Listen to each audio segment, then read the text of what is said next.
회사 인사팀에서 전화가 왔습니다. 퇴사 의사 확인차 연락드렸습니다. 저는 손에 들고 있던 커피를 떨어뜨릴 뻔했습니다. 저는 퇴사하겠다고 말한 적이 없었으니까요. 저는 그 순간 머릿속이 새하얗게 변했습니다. 심장이 발밑으로 쿵 하고 떨어지는 것 같았습니다. 인사팀 직원의 목소리는 불안하게 이어졌습니다. 퇴사 의사를 확인하는 메일을 받았습니다. 부서장님께도 이미 보고가 들어갔고요. 혹시 메일을 보내신 것이 맞는지 최종적으로 확인드리고자 연락드렸습니다. 저는 아무 말도 할 수 없었습니다. 퇴사 메일이라뇨. 저는 단 한 번도 그런 메일을 보낸 적이 없습니다. 제 상식으로는 도저히 이해할 수 없는 너무나도 당혹스러운 상황이었습니다. 인사팀 직원에게 저는 퇴사 메일을 보낸 적이 없다고, 이 상황이 너무나 황당하다고 겨우 말을 꺼내자 직원은 잠시 당황한 듯 했습니다. 메일 발신 시간이 어제 새벽 3시 20분으로 기록되어 있습니다. 혹시 그때 어떤 일이 있으셨는지 다시 한번 확인해 보시겠어요? 새벽 3시 20분이라니요. 저는 그때 깊이 잠들어 있었습니다. 꿈조차 꾸지 않고 숙면을 취하고 있었습니다. 혹시 제가 잠결에 무언가를 잘못했나 싶었지만 아무리 생각하고 기억을 더듬어 봐도 퇴사와 관련된 어떤 행동도 심지어 생각조차 한 적이 없었습니다. 이 상황은 마치 유령에게 홀린 것 같은 미스터리였습니다. 정신없이 퇴근하여 집에 돌아와 저는 곧바로 제 노트북을 켰습니다. 손이 떨렸지만 애써 침착하려 노력했습니다. 제 메일함에 접속한 저는 경악할 수밖에 없었습니다.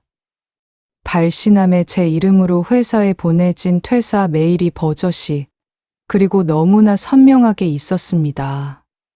첨부된 파일까지 완벽하게. 발신 시간은 정확히 어제 새벽 3시 20분이었습니다. 누가 제 명의로 제 메일을 사용해 이런 엄청난 일을 저지른 걸까요? 저는 너무나 황당하고 분하고 배신감에 휩싸였습니다. 그때 제 뒤에서 인기척이 느껴졌고 남편이 제 방으로 들어서는 것이 보였습니다. 그리고 이내 제게 다가와 아무렇지 않은 듯 말했습니다. 당신 퇴사 메일 내가 보냈어. 저는 너무나 충격을 받았습니다. 제 남편이라니요.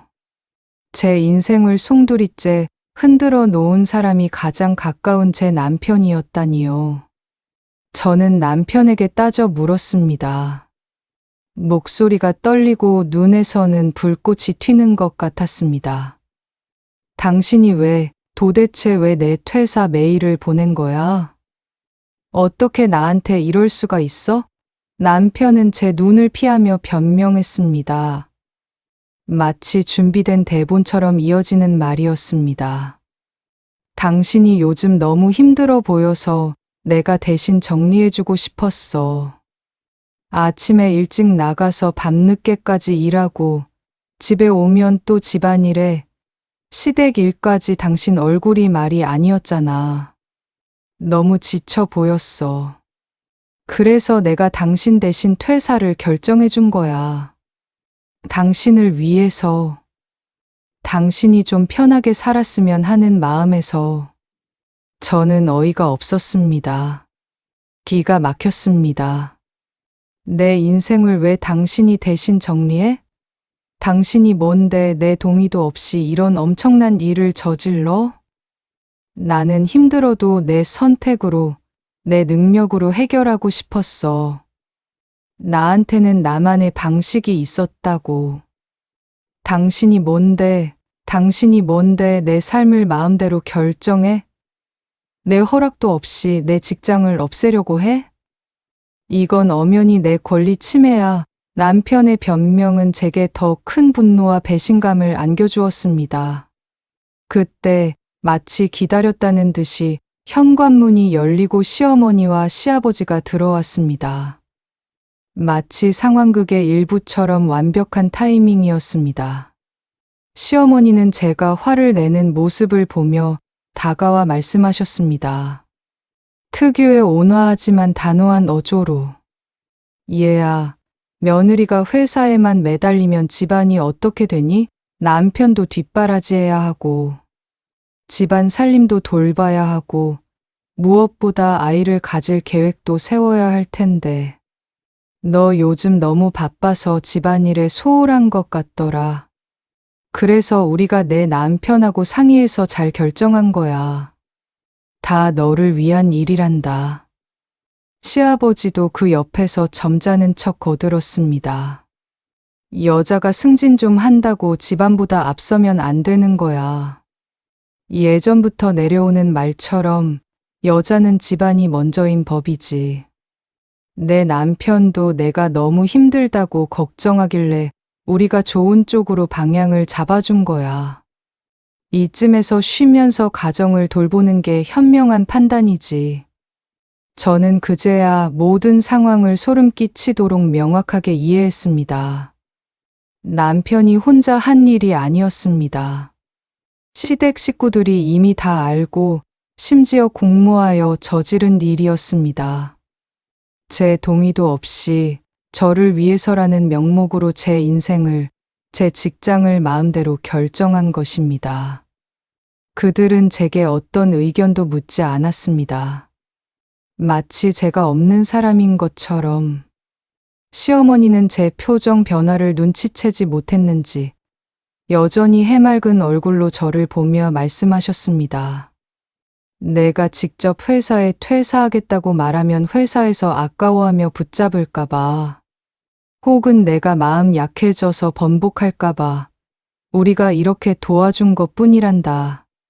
너 힘들지 않게 편하게 살라고 우리가 다 알아서 해준 거야. 저는 그 말에 다시 한번 충격과 깊은 모멸감을 느꼈습니다. 그들은 저를 위한다기보다 자신들이 원하는 며느리의 모습으로 저를 통제하고 길들이려 했다는 것을 깨달았습니다. 제게는 이들이 가족이 아니라 제 삶을 마음대로 조종하려는 가해자로 보였습니다. 사실 저는 다음 달 승진 심사를 앞두고 있었습니다. 지난 몇 년간 밤낮으로 주말까지 반납하며 열심히 준비했던 제 커리어의 중요한 전환점이 될 승진 심사였습니다. 그 중요한 시기에 저희 퇴사 메일이라니요. 남편과 시댁 식구들이 보낸 그 허위 메일 때문에 저는 회사에 큰 오해가 생길 뻔했습니다. 저희 승진은 물론이고 저희 회사 생활에도 심각한 지장을 줄 수 있는, 어쩌면 돌이킬 수 없는 피해를 입힐 수도 있는 상황이었습니다. 저희 노력이 한순간에 물거품이 될 위기였습니다. 다음 날 회사에 출근하자 팀장님이 저를 따로 불러 긴 시간 면담을 했습니다. 팀장님은 조심스럽고 걱정스러운 표정으로 저에게 물었습니다. 김 대리, 무슨 일이냐? 정말 퇴사 의사가 있는 건가? 혹시 회사에 불만이라도 있는 건지, 아니면 개인적인 사정 때문에 그런 건지 솔직히 말해주게. 자네의 역량이 아까워서 그래. 팀장님의 표정에는 저에 대한 걱정과 더불어 저에게 실망한 기색이 역력했습니다. 저는 더 이상 이 상황을 숨기거나 회피할 수 없다고 생각했습니다. 저는 회사의 모든 사실을, 제가 겪은 이 모든 불합리한 상황을 설명하기로 결심했습니다. 제 동의 없이 남편이 제 메일을 도용하여 퇴사 메일을 보냈다는 사실을, 그리고 그 배경에 시댁 식구들의 압력이 있었음을요. 집에 돌아와 남편에게 회사의 사실대로 말하겠다고 하자 남편은 화들짝 놀라며 제 말을 막았습니다. 마치 제 발언이 큰 죄라도 되는 양. 무슨 소리야, 절대 안 돼. 집안 망신이니까 회사에는 그냥 실수였다고 해. 아니면 내가 장난으로 보냈다고 하든지, 아니면 내가 너무 힘들어서 순간적으로 잘못 보냈다고 둘러대. 제발, 부탁이야. 저는 남편을 똑바로 쳐다보며 단호하게 말했습니다. 망신은 제가 진실을 설명해서 생기는 게 아니라, 당신이 제 이름으로 거짓말을 하고 제 인생을 함부로 짓밟으려 해서 생긴 겁니다. 제가 해야 할 일은 이 거짓말을 바로잡고 제 명예를 회복하는 것입니다. 당신의 잘못을 내가 왜 덮어야 해? 그때까지 조용히 듣고 있던 시아버지가 큰 소리로 말씀하셨습니다. 목소리에 권위적인 기운이 가득했습니다. 며느리가 직장 하나 때문에 어른들 말을 거역하냐? 우리가 다 너를 위해 한 일인데 뭐가 그렇게 불만이야? 이 집안의 어른으로서 내가 하는 말이 틀렸다는 거냐? 저는 더 이상 참을 수 없었습니다. 존경심마저 사라진 채 단호하게 대답했습니다. 직장 하나가 아니라 제 삶입니다. 이 직장은 저희 노력과 땀으로 일군 저희 커리어이고 저희 자아 실현의 공간입니다. 저는 아버님 허락받고 사는 인생이 아닙니다.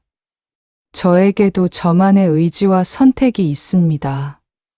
시어머니도 뒤늦게 상황을 수습하려는 듯 한 발 물러서는 척하며 변명했습니다. 얘야, 우리는 정말 너 편하려고 그런 거다. 내가 너무 힘들다고 해서 걱정하는 마음에 저는 시어머니의 말을 단호하게 잘랐습니다. 저를 편하게 하려던 게 아니라 여러분이 원하는 며느리 모양으로 저를 줄이려던 겁니다. 여러분의 편의에 맞춰 제 인생을 재단하고 통제하고 싶었던 거겠죠.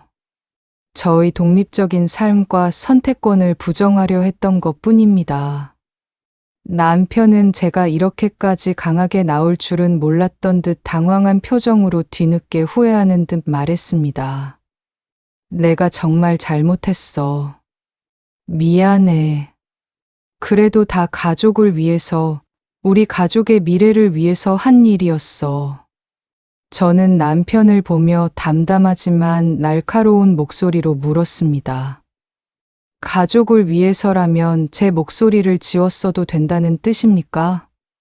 제 인생을 여러분 마음대로 결정해도 된다는 뜻입니까? 가족이라는 이름으로 저희 존재 자체를 무시해도 된다는 겁니까? 저는 회사에 퇴사 의사가 없음을 분명히 밝혔습니다. 저의 모든 상황을 솔직하게 설명하고 다시는 이런 일이 없을 것이라고 약속했습니다.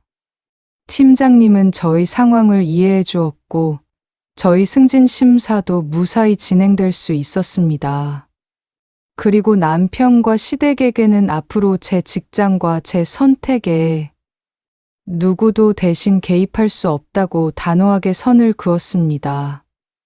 이혼도 불사하겠다는 단호한 태도로 저는 제 인생의 주인이 저 자신임을 확실히 보여주었으며 저희 삶을 스스로 개척해 나갈 것임을 선언했습니다.